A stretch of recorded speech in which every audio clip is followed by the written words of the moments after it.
Joining us now, Conservative Review chief political correspondent Deneen Borelli and retired Army Colonel Voorhees. Deneen, good to see you. Thanks so much for joining us. Trump continues to dominate the polls. What's your reaction? Well, the reaction is this is what Americans are wrapping their arms around. He's speaking for a lot of people who are just really frustrated with the lack of leadership in our country. And this isn't only under the current administration, under the previous administration. They're tired of what is going on. They're tired of politics as usual, and they want real leadership and someone who is going to do something, do as they say, and not just lip service. Yeah. Colonel, how do you see it? Yeah, I agree. I think that Americans are nervous right now. You see a lot of things going on. You see a new phase of the fight with things that have happened in Paris, what's happened in San Bernardino, and they're uncomfortable with the way things are going. And they're showing that with the support of Trump and supporting his message. Yeah, I mean, you know, this morning we saw Muhammad Ali come out and basically say, look, you know, Trump, dial it back. You know, I'm Muslim. This is not a reflection of who Islam is. But you're not seeing enough of that. No. And you're not seeing enough of the Muslim leadership community to come out and denounce ISIS. I'm wondering why. You're not seeing leadership on either side. Isn't that interesting?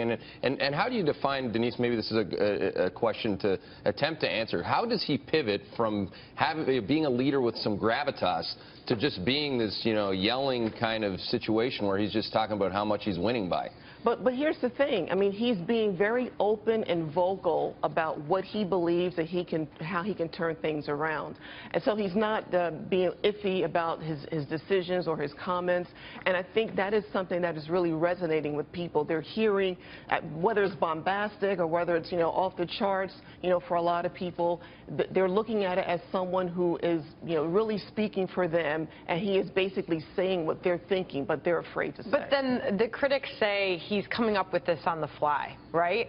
They're saying you're announcing the plan to ban all Muslims, but then walking it back later on saying, well, not all of them, not military, not people in the military, and not those that are already here. So there's criticism that he's coming up with this on the fly, and then he's trying to explain it later with very little detail. I'm just saying that that is the criticism. But still, it is amazing, Maria, when you look at these numbers, the polling numbers, the fact that he is going up in the polls after saying something, what is arguably one of his most controversial remarks, that he's going up 5 points in the polls after those kind of remarks.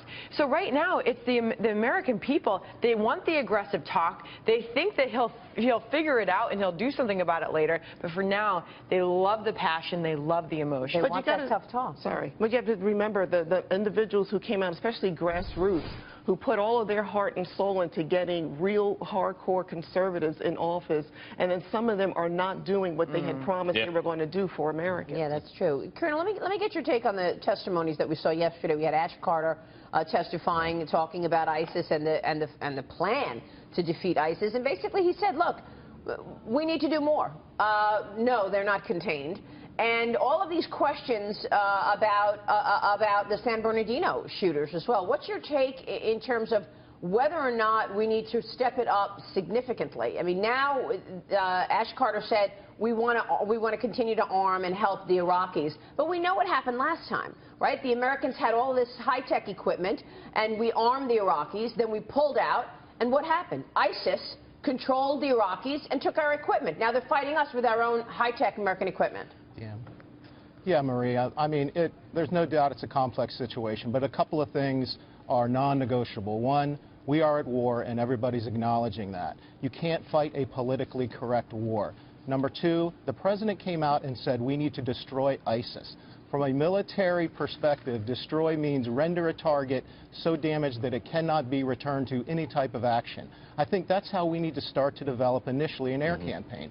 We need to identify infrastructure. We need to identify command and control sites. We need to identify all the different things that ISIS uses to advantage and destroy them relentlessly, at the same time trying to sort out what some type of ground force is going to look like. The other front, I would say, is this information front that ISIS is just dominating us on through the internet, through recruitments, through, you know, the two individuals that were radicalized and then turned to ISIS. That is the next fight where we need to, again, apply the term destroy and win. We have to win this.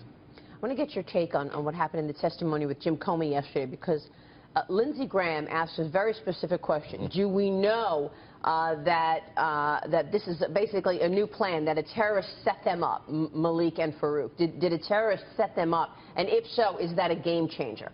And Jim Comey said, this is a very important point, and we are trying to find out. So the point is, Lindsey Graham believes that if the terrorists set this up, that this was an arranged marriage, right. We don't know how many people are here on their fiancé visa. And this is a whole new loophole that they have been able to, or a window that they have been able to get into the United States and infiltrate. If, in fact, this is the plan, that the ISIS terrorists are coming up with jihadi brides to come in here through fiancé visas. It's like some version of, I keep saying this, but I mean, it's like some version of the show Homeland. I mean, where the asset is in place and the puppet is somewhere that you can't see. I mean, I think that people know what that is, and I wonder if Trump is almost channeling too much fear in that regard, Maria, because I don't know what the answer is. I don't know if you know what the answer is, but nobody knows. I mean, would you state it definitively if you're Trump to gain popularity, saying this is going to happen, this is in your neighborhoods? I don't even know, Colonel, like you, I hope you have a better answer than I have, because I actually have no answer at all. What do you think, Colonel? Is this a new way that they've just figured out how to get here? I think that, honestly, ISIS, as well as radical Islamic ideology, has been working this for a while. If you look at even back with the two from San Bernardino, they were radicalized before really even ISIS came about. And there is a narrative that the radical terrorist ideology keep pressing, and I think it's pretty mature, and I think that we're playing a little catch-up right now, and we're very reactive. Yeah, but that's how it's real. There is no doubt about it, and we cannot underestimate it. It's really interesting, though, that this is one point that James Comey is they're right now doing the forensics. They've got these phones and these iPads that they found in the cars, and they are looking through all of this. But, we'll see if that actually becomes the reality, that, in fact, this is their way, their new way, to have infiltrated the country. Deneen